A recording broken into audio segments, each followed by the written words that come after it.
بسم اللہ الرحمن الرحیم۔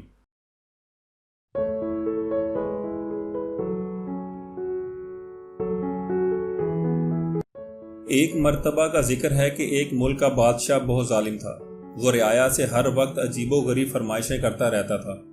اس کی عوام اور خاص طور پر اس کا ایک وزیر اس سے بہت تنگ تھا۔ وزیر ایک نیک دل اور عقل مند انسان تھا، جس کی وجہ سے ملک کے حالات کافی بہتر تھے۔ ایک دن بادشاہ کو ایک عجیب و غریب خواہش سوچی۔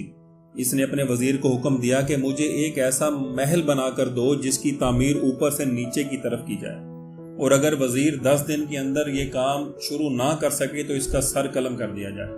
وزیر بہت پریشان ہوا کہ اب کیا کرے۔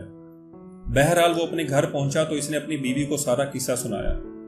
بیوی نے مشورہ دیا کہ تم اللہ سے مدد طلب کرو۔ وزیر نے فوراً وضو کیا اور 2 نفل پڑھے اور اللہ تعالیٰ سے دعا کی۔ دعا کرتے کرتے وزیر کو نیند آ گئی۔ خواب میں وہ کیا دیکھتا ہے کہ وہ ایک جنگل میں جا رہا ہے کہ اس کو کوئی چمکتی ہوئی چیز ملتی ہے، جسے لے کر وہ بادشاہ کو دے دیتا ہے اور بادشاہ بہت خوش ہوتا ہے۔ صبح وزیر نے اپنی بیوی کو سارا خواب سنایا تو بیوی نے فوراً کہا کہ جنگل کی طرف جاؤ، وہاں سے تمہیں مدد ملے گی۔ وزیر نے اگلے دن رخت سفر باندھا اور جنگل کی طرف نکل پڑا۔ وہ تھوڑا بہت آرام کرتا اور پھر چل پڑتا۔ چلتے چلتے اس کو 5 دن ہو گئے لیکن کچھ کامیابی نہ ملی، تو اس نے سوچا کہ چلو اب واپس چلتے ہیں، اس مسئلے کا کوئی حل نہیں۔ جب وہ واپس مڑنے لگا تو اچانک اس کی نظر ایک خرگوش پر پڑی جو بیچارہ شکنجے میں پھنسا ہوا تھا۔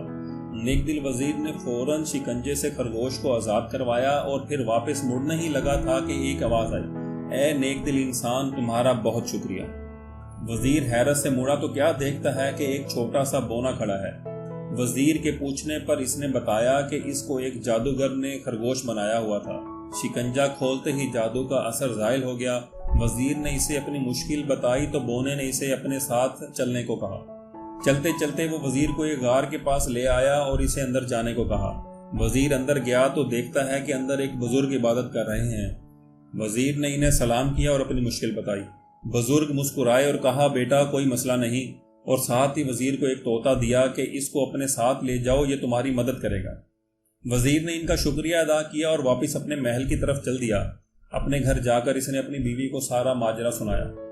اگلے دن وہ بادشاہ کے محل گیا اور بادشاہ کو کہا، آپ میرے ساتھ چلیں اور دیکھیں میں کیسے اوپر سے نیچے کی طرف محل تعمیر کرتا ہوں۔ وزیر بادشاہ کو ایک کھلی جگہ لے آیا جہاں بادشاہ نے نیا محل بنانے کو کہا تھا۔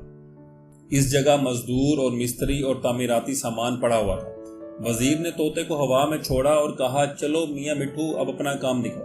طوطا اڑتا ہوا کافی اونچائی پر چلا گیا اور آوازیں لگانی شروع کر دی کہ اینٹیں پکڑاؤ، اینٹیں پکڑاؤ۔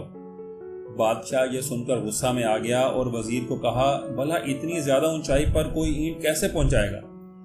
وزیر یہ سن کر بولا، حضور والا، اگر اتنی اونچائی پر اینٹیں نہیں پہنچائی جا سکتی تو اوپر سے نیچے تعمیر کیسے کی جا سکتی ہے؟